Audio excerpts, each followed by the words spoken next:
You find yourself standing in a narrow corridor deep within the Forbidden City, the year 1720. The walls around you are painted in imperial yellow, but the air tastes of fear and jasmine incense. Your silk slippers make no sound on the polished stone as you follow the elderly eunuch ahead of you, his shadow dancing in the flickering candlelight. You are 15 years old, and you have just been selected as one of the emperor's newest concubines. The eunuch stops suddenly and turns to face you, his eyes holding a mixture of pity and cold efficiency. "Listen carefully, child," he whispers, his voice barely audible above the distant sound of water trickling from ornamental fountains. "What I am about to tell you will determine whether you live or die in this place. These are not mere customs or traditions. They are the invisible chains that bind every woman who enters the Son of Heaven's bedchamber." Your heart pounds against your ribs as you realize that everything you thought you knew about imperial luxury and honor was a beautiful lie. The real rules of the harem are about to be revealed, and they are stranger and more terrifying than anything you could have imagined. Before diving into these forgotten stories of survival and suffering, if you enjoy learning about the hidden truths of history, consider hitting that like button and subscribing for more content like this. And please, comment below to let me know where you're listening from. I find it incredible that we're exploring these ancient stories together from different parts of the world, connected across time and space by our shared curiosity about the past. The first rule they teach you is the most fundamental: you must never, under any circumstances, turn your back to the emperor. This seems simple enough until you realize what it actually means. When the Son of Heaven enters his chambers, you must somehow maneuver yourself so that you are always facing him, even as you undress, even as you move about the room, even as you perform the most intimate acts. The women who came before you have developed an almost supernatural ability to move sideways, to pivot and glide like dancers, never once allowing their spine to face the man who holds their life in his hands. But why? The answer lies in the paranoid mind of absolute power. An emperor who rules over 300 million subjects knows that death can come from anywhere, even from the soft hands of a beautiful woman. A concealed needle, a hidden blade, poison under the fingernails. These are the weapons that haunt the dreams of the most powerful man on earth. Your back turned toward him represents a moment of vulnerability where anything could be hidden, anything could be drawn. You learn this lesson from watching Mei Lin, a concubine who has survived 3 years in the harem. She moves through the emperor's chambers like water, never abrupt, never showing her back. When she needs to reach for something behind her, she turns in a graceful arc, her eyes never leaving the emperor's face. When she removes her robes, she does so with a fluid motion that seems choreographed, each garment falling away while she remains in an eternal state of partial genuflection. The second rule is even more disturbing. You must never speak unless spoken to, and when you do speak, you must refer to yourself in the third person. You are not I, you are this unworthy slave or this lowly concubine. Your individual identity, your sense of self, must be erased the moment you enter his presence. The emperor does not make love to people, he makes love to vessels, to objects that exist solely for his pleasure. This linguistic erasure goes deeper than mere protocol. It rewires your brain, forces you to think of yourself as something less than human. Within months, many concubines find that they cannot even think of themselves as I when they are alone. They have become fragmented beings, their very thoughts colonized by the grammar of submission. The third rule involves your eyes, and it is perhaps the most psychologically devastating of all. You must never look directly into the emperor's eyes during intimacy. Your gaze must be fixed on a point just below his chin, creating the illusion of submission while avoiding the dangerous territory of genuine eye contact. But this is not about respect. It is about preventing the emperor from seeing your soul, and more importantly, preventing you from seeing his.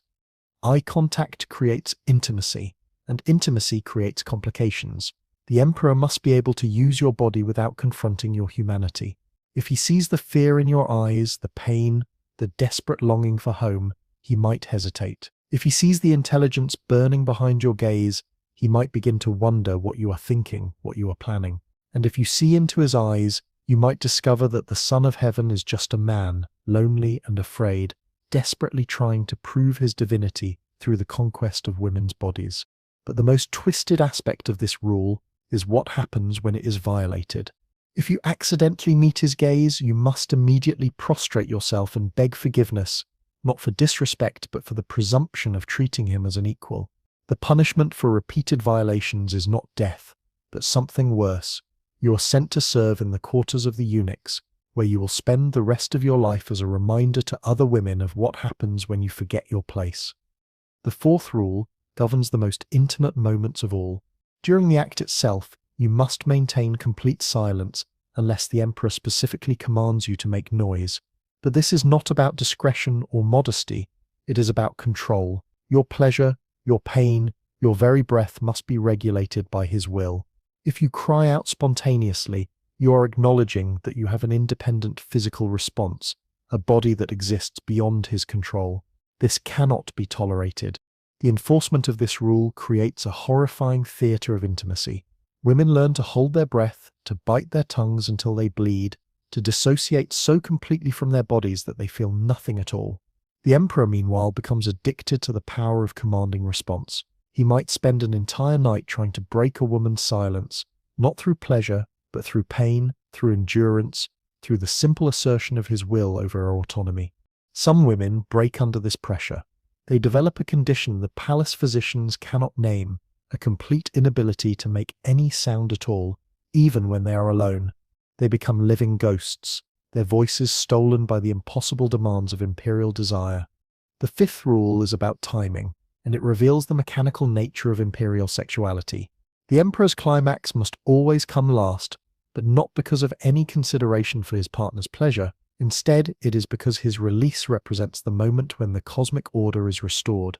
His seed is considered sacred, a direct connection to the divine mandate of heaven. For a concubine to reach her peak before him would be tantamount to suggesting that her mortal pleasure could somehow supersede the divine will. This creates a nightmarish calculation for the women involved. They must constantly monitor not only their own responses, but also read the subtle signs of the emperor's arousal. They become experts in the art of suppression, learning to delay or prevent their own climax through sheer force of will. Some develop techniques of mental distraction so effective that they can recite entire poems or perform complex mathematical calculations while their bodies are being used. The sixth rule involves the aftermath, and it is here that the true cruelty of the system becomes apparent. Once the emperor has finished, the concubine must remain in position, usually prostrate, until he gives permission to move. This can last minutes or hours, depending on his mood. But during this time, she is not allowed to clean herself, to adjust her position for comfort, or to show any sign of physical discomfort. The purpose of this rule is to reinforce the fundamental inequality of the exchange. The emperor can immediately return to his normal state, can dress, can call for refreshments, can even summon other concubines. But the woman who has just served him must remain frozen in the position of absolute vulnerability, her body still bearing the evidence of their encounter, until he decides to release her from this final act of submission. The seventh rule is about pregnancy, and it reveals the complex intersection of politics and biology in the Imperial Harem. If a concubine becomes pregnant, she must immediately report it to the head eunuch, not to the emperor himself. But here's the twist. She must report it, even if she is not certain, even if she only suspects. The penalty for failing to report a pregnancy is death, but the penalty for falsely reporting one is a beating that leaves permanent scars. This creates a state of constant anxiety about every bodily function. Women become hypervigilant about their cycles, their appetite, their energy levels. They develop elaborate systems of tracking and monitoring their own bodies, turning their physicality into a source of terror rather than strength. The lucky ones learn to read the signs accurately. The unlucky ones guess wrong and bear the consequences on their skin. But the most insidious aspect of this rule is what happens to confirmed pregnancies. The concubine is immediately isolated from all other women and placed under constant surveillance. She is not being protected. She is being monitored to ensure that she does not attempt to terminate the pregnancy or harm herself. The potential heir is valuable. The woman carrying it is merely a vessel that must be kept functional. The eighth rule concerns the presence of other women, and it reveals the calculated way that jealousy and competition were weaponized in the Imperial Harem. When multiple concubines are summoned to the emperor's chambers simultaneously, There is a strict hierarchy of interaction. The most favored concubine leads, but the others must participate in specific ways, sometimes as audience, sometimes as assistants, sometimes as competitors in elaborate sexual performances. The psychological impact of this rule cannot be overstated. Women who might otherwise form alliances or friendships are forced to view each other as threats and obstacles. They must perform desire for the same man while simultaneously competing for his attention. They must appear to enjoy scenarios that reduce them to interchangeable objects while maintaining the facade of individual devotion. The most heartbreaking aspect of this rule is what it does to genuine friendships. Women who care for each other are forced to participate in each other's degradation. They must watch their friends be used and humiliated, and they must sometimes be the instruments of that humiliation themselves. The bonds between women, which might otherwise provide comfort and resistance, are systematically corrupted and weaponized. The ninth rule involves the emperor's moods, and it demonstrates the impossible standard of perfection demanded from the concubines. They must be able to instantly read and respond to the emperor's emotional state, adjusting their entire demeanor and behavior accordingly. If he is angry, they must be soothing but not presumptuous. If he is sad, they must be comforting but not pitying. If he is celebratory, they must be joyful but not overly enthusiastic. This requires an almost superhuman level of emotional intelligence and self-control. The concubines become expert psychologists, studying every micro-expression, every shift in posture, every change in breathing pattern. They develop an intuitive understanding of power and ego that would make modern diplomats jealous. But this expertise comes at a terrible cost. They lose the ability to have authentic emotional responses of their own. The 10th rule is about memory, and it is perhaps the most tragic of all. The concubines must remember every detail of their encounters with the emperor, what he said, what he did, what pleased him, what disappointed him. But they must also forget these encounters the moment they leave his chambers. They must maintain perfect recall in his presence and perfect amnesia outside of it. This creates a split consciousness that many women find impossible to maintain.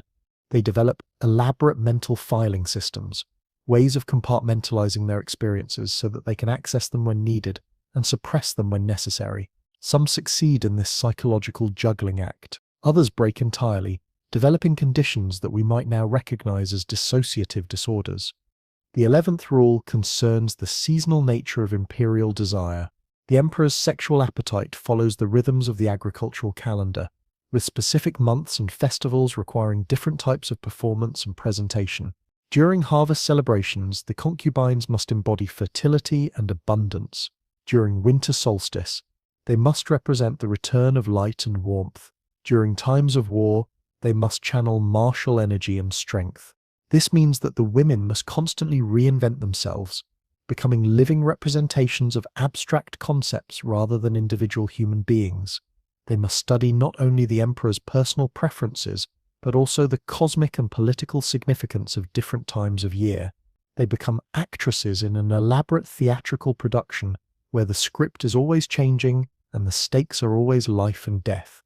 The 12th rule involves the presence of witnesses, and it reveals the voyeuristic nature of imperial power. Certain encounters must be observed by eunuchs or senior concubines, not for the emperor's pleasure, but to ensure that the rules are being followed. These witnesses are required to report any violations, any signs of genuine emotion, any evidence that the concubine is experiencing the encounter as anything other than a sacred duty. This creates a terrifying panopticon of sexual surveillance. The women never know when they are being watched, never know who might be reporting on their performance. They must maintain the facade of perfect submission even when they think they are unobserved, because the consequences of being caught in a moment of authenticity are severe. The 13th rule is about gifts and rewards, and it demonstrates the psychological manipulation at the heart of the harem system. The emperor occasionally bestows presents on his concubines, jewelry, silk, delicacies, but these gifts come with invisible strings attached. Accepting a gift means accepting a debt that can never be repaid. The concubine must express gratitude not just for the gift itself, but for the honor of being chosen to receive it. More insidiously, the gifts are used to create hierarchies and jealousies among the women. A concubine, who receives a valuable present, becomes a target for resentment from others. But refusing a gift is seen as an insult to the emperor's generosity. The women are trapped in a system where every kindness is a weapon and every reward is a punishment. The 14th rule involves the concubines' families, and it reveals the true scope of the harem's control. The women's relatives are essentially held hostage to ensure their compliance. But the threat is not just against their lives, it is against their honor, their social standing, their ability to marry and have children. A concubine who displeases the emperor does not just risk her own death, she risks the destruction of everyone she has ever loved. This creates a psychological burden that extends far beyond the walls of the Forbidden City. The concubines carry the weight of multiple generations on their shoulders. They must perform not just for their own survival, but for the survival of their entire family line. The system ensures that even in their most intimate moments, they are never truly alone. The faces of their parents, their siblings, their future nieces and nephews are always watching. The 15th rule concerns aging, and it is perhaps the most inevitably tragic of all. As the concubines grow older, they must find ways to maintain their appeal without appearing to try too hard. They must age gracefully, but not noticeably. They must accept their diminishing status while still competing for the emperor's attention. They must mentor younger concubines while knowing that these same women will eventually replace them. The beauty rituals become increasingly desperate and dangerous. Women use lead-based cosmetics that poison their skin. They undergo painful procedures to maintain their youthful appearance. They develop eating disorders and exercise compulsions in their attempt to hold back time. The lucky ones die young before they have to face the slow degradation of their value in the emperor's eyes. The 16th rule involves death, and it brings us to the darkest corner of the harem system. When an emperor dies, his concubines face a choice that is not really a choice at all. They can volunteer to be buried with him, ensuring their honor and their family's security. Or they can live on as widows, forever marked by their association with a dead ruler, never able to remarry or have children of their own. The preparation for this final rule begins from the moment a concubine enters the harem. She must cultivate a relationship with death, must learn to see it not as an ending but as a fulfillment of duty. She must write letters to her family explaining her choice, must compose poetry about her devotion, must participate in her own mythology, even as she prepares for her own destruction. The 17th rule is about resistance, and it is here that we see the incredible strength and ingenuity of the women who survived this system. Despite everything designed to break them, they found ways to maintain their humanity, their connections to each other, their sense of self. They developed secret languages, coded conversations, hidden rituals that allowed them to remember who they were beneath the roles they were forced to play. Some forms of resistance were subtle, a glance held too long, a song hummed just slightly off-key, a way of arranging flowers that spelled out messages in a language only other concubines could read. Other forms were more dramatic, elaborate suicide plots, escape attempts, secret pregnancies that were hidden from the palace authorities. The women who attempted these acts of rebellion knew the consequences, but they chose to risk everything for moments of authentic choice. The 18th rule concerns love, and it is the most complex and heartbreaking of all. The concubines are forbidden from feeling genuine affection for the emperor, but they are also forbidden from not feeling it. They must simulate love so perfectly that it becomes indistinguishable from the real thing, but they must also maintain enough emotional distance to survive the inevitable rejection and replacement. This creates a psychological tightrope that few women can walk successfully. Some fall into genuine love and are destroyed by it. Others maintain such complete emotional detachment that they become incapable of feeling anything at all. The rare women who find the perfect balance between simulation and protection often pay for this skill with their sanity, becoming performers so accomplished that they lose track of their own authentic emotions. The 19th rule involves the emperor's death, and it reveals the ultimate disposability of the concubines' lives. When the Son of Heaven dies, the women who have served him become dangerous reminders of the previous regime. They know too much, have seen too much, represent too much of the old order. The new emperor must either eliminate them or find ways to neutralize their influence. The lucky ones are sent to remote temples to live out their days as Buddhist nuns.